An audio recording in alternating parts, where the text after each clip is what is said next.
Assalamualaikum warahmatullahi wabarakatuh. Saudara-saudara sekalian, bismillahirrahmanirrahim. Pada tatap muka yang ke-10 ini kita membahas mengenai maslahah mursalah atau nama resminya ya al-maslahah al-mursalah.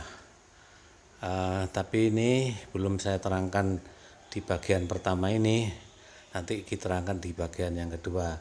Yang pertama ini baru menerangkan soal maslahahnya saja dulu, yaitu pengantarnya al-adillah asyariyah atau populernya disebut dengan sumber hukum Islam yang sudah diterangkan kemarin-kemarin, yang berjumlah 4, yaitu Alkitab, As-Sunnah, Al-Ijma' dan Al-Qiyas adalah adillah atau sumber hukum yang al-muttafaq alaiha, yaitu disepakati penggunaannya oleh mazhab-mazhab dalam Islam. Semua mazhab sepakat dengan Alkitab, semua mazhab sepakat dengan As-Sunnah, semua mazhab sepakat dengan Ijma', dan semua mazhab atau paling tidak mayoritas sepakat dengan Al-Qiyas. Itu. Tapi habis itu masih terdapat 7 kira-kira ya jumlahnya adillah lain, tetapi berstatus atau sumber hukum lain berstatus al-mukhtalaf fiha, diperselisihkan penggunaannya, yaitu al-istihsan, al-maslahah al-mursalah yang akan kita bahas ini, al-urf, al-istishab, al-dhari'ah, syar'u man qablana, dan madhab sahabi. Nanti ya tidak kebagian waktu semuanya, ya sebagian yang kita terangkan sedikit ya. Artinya istihsan misalnya itu madhab Hanafi menggunakan, tapi madhab Syafi'i tidak menggunakan. Al-maslahah mursalah ini madhab Maliki menggunakan, madhab Syafi'i tidak. Al-urf demikian juga.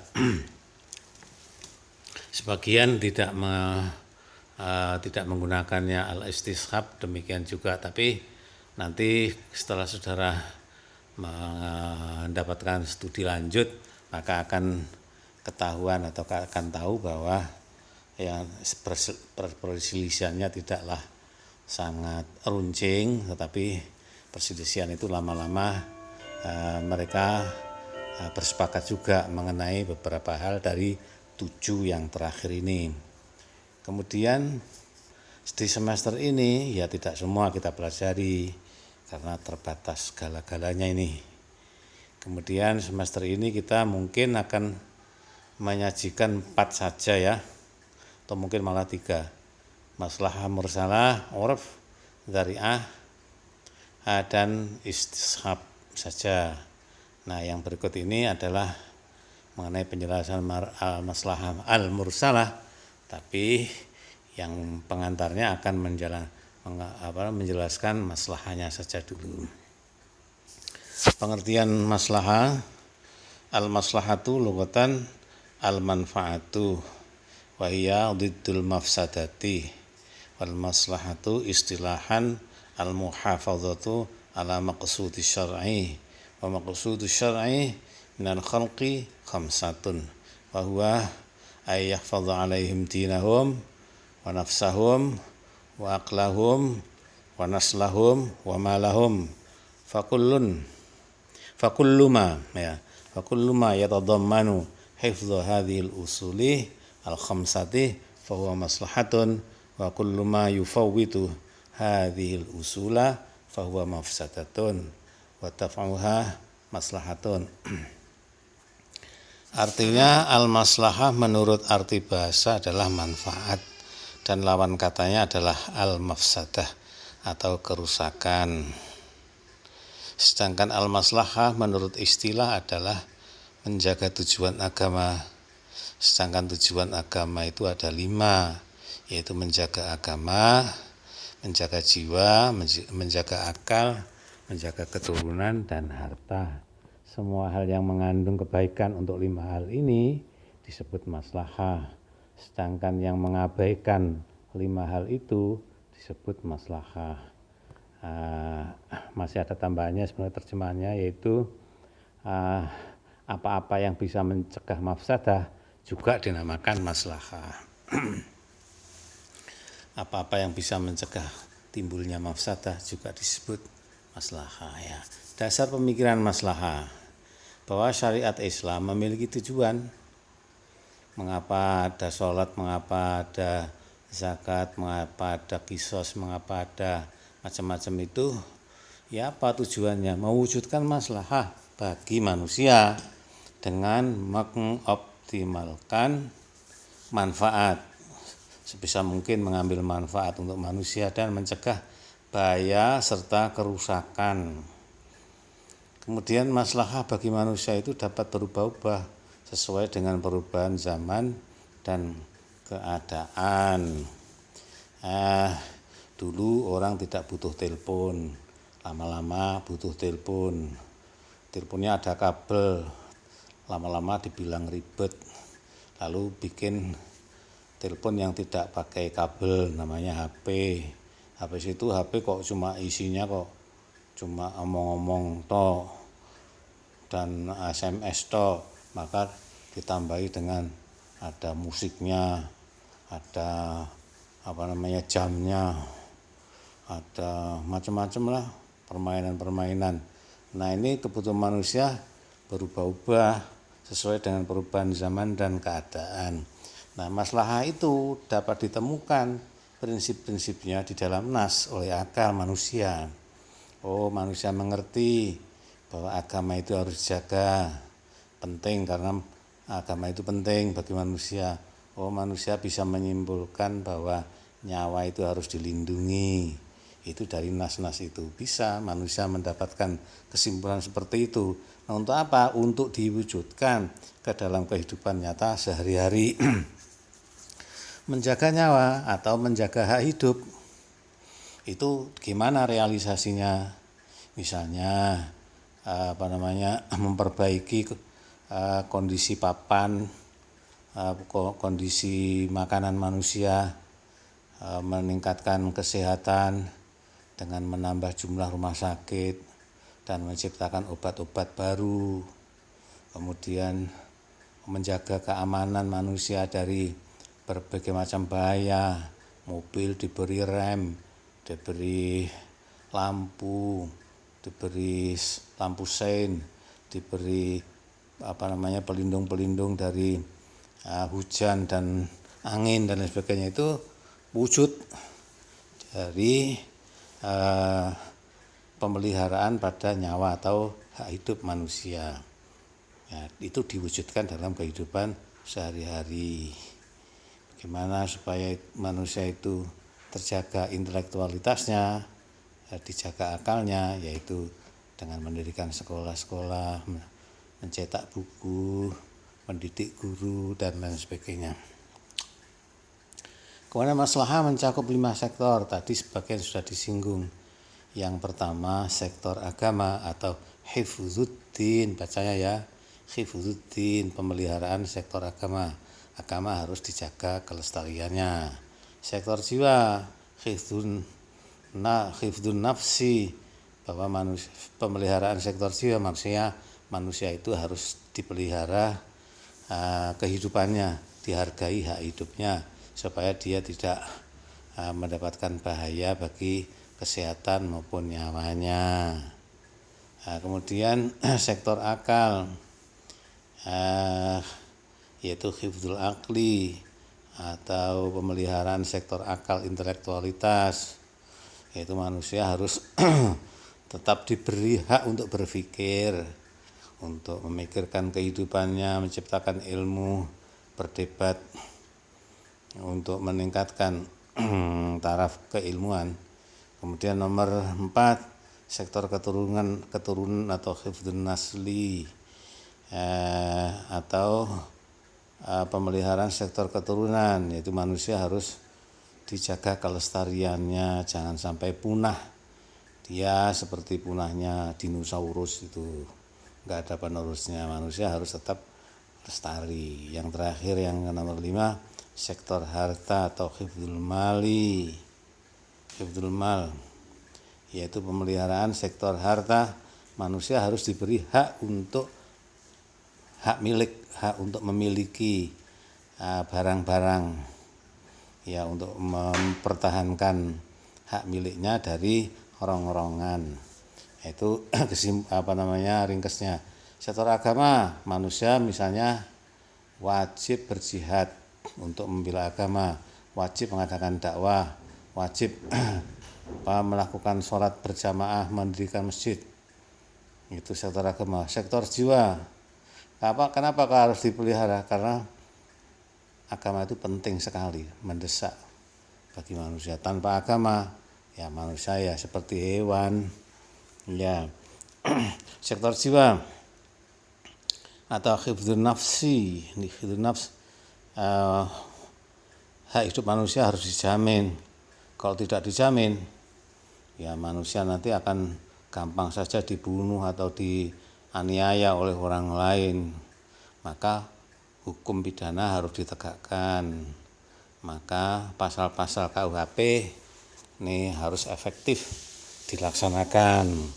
Sektor akal, yaitu melihara akal, intelektualitas, yaitu manusia harus diberi hak untuk mencari ilmu atau hak berpendapat atau hak mendapatkan ilmu. Maka kemudian negara membangun sekolah, mendidik guru, mencetak buku, mengadakan riset, penelitian untuk meningkatkan kesejahteraan manusia. Kemudian yang keempat ini sektor keturunan, yaitu tadi manusia harus dijaga kelestarian spesiesnya itu, jangan sampai dia punah.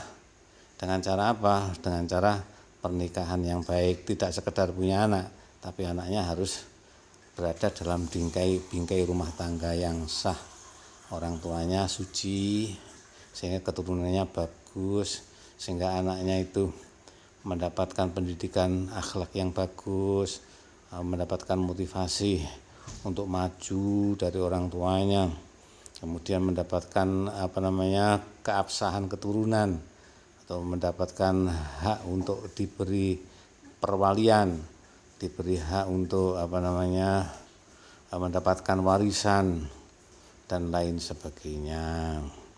Sektor keturunannya, karena keturunan ini penting memelihara eksistensi manusia. Sektor harta, yaitu manusia diberi hak untuk memiliki barang-barang yang penghormatan pada hak milik. Oleh karena itu, kalau ada orang mencuri, diberi sanksi. Orang tidak boleh merampas hartanya orang tidak boleh menipu. Kalau itu dilaksanakan, maka ada orang berkejahatan, maka dia harus dihukum. Yang tadi nomor 2 ya, nomor 3 ya, itu salah satu juga contohnya, yaitu ditegakkannya larangan untuk minum minuman keras atau untuk makan zat-zat narkotika atau psikotropika yang bisa merusak kemampuan intelektualitas daripada manusia. Kemudian tingkatan kepentingan maslahat ada 3. Yang paling atas namanya tingkat daruriyat. Daruriyat, perhatikan ya tulisannya, bacaannya ya, atau tingkat primer atau tingkat gawat.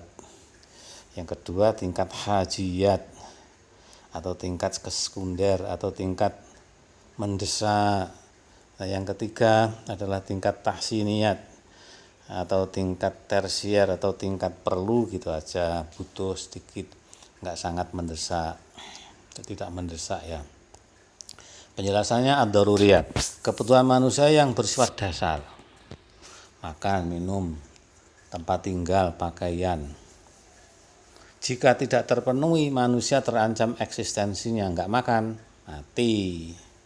Tidak akan menerima akibat fatal, enggak dapat obat-obatan, cacat matanya, cacat tangannya, cacat ginjalnya, atau kena stroke dan sebagainya. Itu termasuk ini kebutuhan daruriyat. Obat harus tersedia untuk mengobati penyakit-penyakit manusia itu. Nah, jika terdesak, manusia diperbolehkan melanggar larangan untuk mendapatkannya, melanggar yang haram. Contohnya dalam keadaan sangat kelaparan, mendesak atau ini sangat terdesak, dasar nih. Kelaparan, manusia boleh makan daging babi, boleh melihat aurat kalau aurat orang yang sakit kalau dia mengobati, kemudian boleh boleh berobat atau makan obat yang mungkin dia najis, misalnya ya. Kalau zaman dulu misalnya atau zaman sekarang juga, misalnya sakit gatal nggak sembuh-sembuh lalu makan tekek, makan toke, makan bekecot atau keong, itu kalau itu dianggap najis maka itu boleh dimakan dalam keadaan ini tadi mendesak, sakit, lapar, atau yang lain-lain yang kira-kira bisa menyebabkan kalau nggak terpenuhi manusia akan menerima akibat fatal. Kemudian yang hajiyat, kebutuhan kedua di bawahnya, kebutuhan manusia yang mendesak. Jika tidak terpenuhi, manusia akan sulit menjalani hidup dengan normal. Untuk mendapatkannya, manusia tidak sampai harus melanggar yang haram, nggak sampai harus makan babi atau makan tekek, tapi cukup dengan diberi keringanan rukhsah saja. Misalnya misalnya karena dia tidak bisa berdiri dalam sholat maka boleh duduk. Kalau memaksa berdiri ya mungkin tidak sampai apa-apa, tidak sampai kok fatal apa-apa, tidak sampai mati lah berdiri sholat, memaksa diri berdiri tidak sampai mati, tapi sulit kan itu. Tidak bisa sholat dengan normal, takut jatuh pegangan, maka dia harus pegangan, nggak bisa rukuk, nggak bisa ya duduk saja. Nah itu, tapi tidak sampai melanggar larangan ya. Untuk mendapatkannya manusia tidak dibenarkan mengorbankan tingkat daruriyat. Misalnya apa? Kalau misalnya ini yang keempat ini contohnya ya, kebutuhan lauk pauk misalnya. Kebutuhan lauk pauk penting kan, lauk pauk itu jangan sampai makan kerupuk terus, nasi kerupuk kecap, kecap itu ya bisa hidup, tapi ya sulit lah hidup hanya dengan makan itu. Lalu kemudian pengen makan daging, maka berasnya dijual untuk beli daging. Dia hanya makan daging, nggak makan nasi, ya itu namanya kebutuhan kedua mengalahkan kebutuhan pertama. Kemampuan baca tulis, misalnya untuk bisa baca dan nulis dia sampai mengorbankan makanannya, nggak makan asalkan bisa baca tulis, nggak bener itu ya. Makan, kalau misalnya terpaksa nggak bisa baca tulis ya sudah. Nah, itu contoh ekstrim ya tidak terjadi mungkin ya. Kemudian at-tahsiniyat itu kebutuhan akan kepantasan dan keindahan, pantas atau tidak. Jika tidak terpenuhi manusia akan tetap baik-baik saja ya, nggak akan terganggu hidupnya secara serius, nggak pantas gitu aja, tidak sampai menderita gimana enggak. Untuk mendapatkannya manusia sama sekali tidak diperbolehkan melanggar keharaman maupun diberi keringanan, enggak sampai boleh jamak sholat karena untuk tahsiniyat ini. Misalnya apa ya contohnya, nanti contohnya, untuk mendapatkannya manusia tidak dibenarkan mengorbankan tingkat hajiyat apalagi daruriyat. Ini nanti contohnya itu kebutuhan pada kelezatan makanan.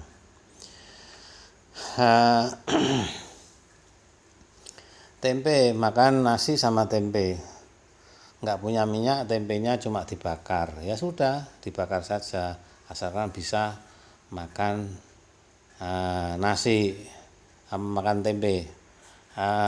Tidak perlu misalnya tempe ini harus digoreng, harus dibumbui dengan begitu rupa sehingga sampai mengorbankan tidak makan nasi karena ingin ingin makan tempe yang dibumbui dengan bumbu Bali.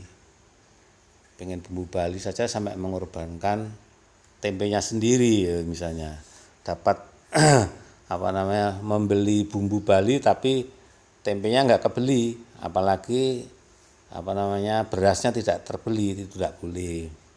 Pengen pakaian yang bagus sampai nggak makan, atau pengen rumah yang bagus sampai berlama-lama sekali tidak makan lauk pauk. Misalnya pengen beli rumah aja sampai kemudian makannya nasi sama garam sampai berbulan-bulan, ini nggak boleh. Pengen punya rumah yang bagus misalnya, ya cukuplah dengan rumah yang ada itu. Ala kadarnya, asalkan dia terpenuhi gizinya kan gitu, dan pantas memakannya. Kalau saya analogkan, misalnya saudara-saudara sekalian, daruriyat itu yang kebutuhan mendesak itu nasi beras atau jagung. Kemudian kebutuhan itu daruriyat.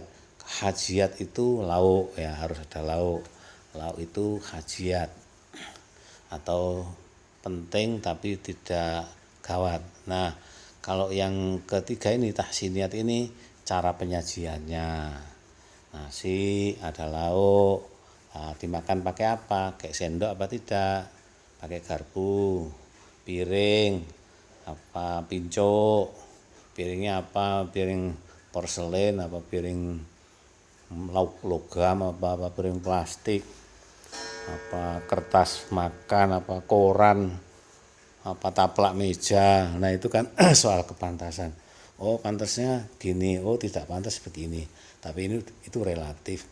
Mungkin apa daruriyat, apa hajiat, apa tahsiniyat bagi orang dengan berbagai macam waktu, di dalam berbagai macam waktu, dan di dalam keadaan yang berbeda-beda, tempat yang berbeda-beda, juga orang yang dengan tingkat ekonomi yang berbeda-beda, mungkin kebutuhan manusia tingkatannya itu berbeda-beda bagi satu yang lain. Mungkin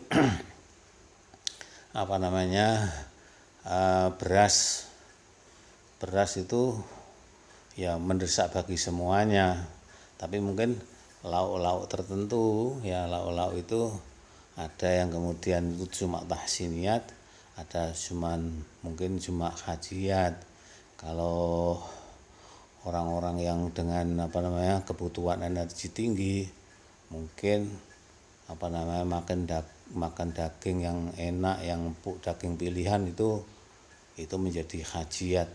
Tapi mungkin bagi orang yang tidak punya itu malah tahsiniyat, kurang begitu penting untuk makan daging yang nomor 1 atau daging impor atau yang lain sebagainya. Jadi ini bisa diperdebatkan menurut situasi maslahah ini. Pembahasan maslahah ini adalah pembahasan untuk memutuskan suatu keputusan hukum untuk masa yang berbeda-beda, tempat yang berbeda-beda, dan juga keadaan yang berbeda-beda. Ya, selamat belajar ya, semoga bermanfaat. Jangan lupa, jangan hanya setor bacaan saja, tapi slide saya ini dipelajari dengan baik, disimak dengan sebaik-baiknya. Sekian, alhamdulillahirabbil alamin. Assalamualaikum warahmatullahi wabarakatuh.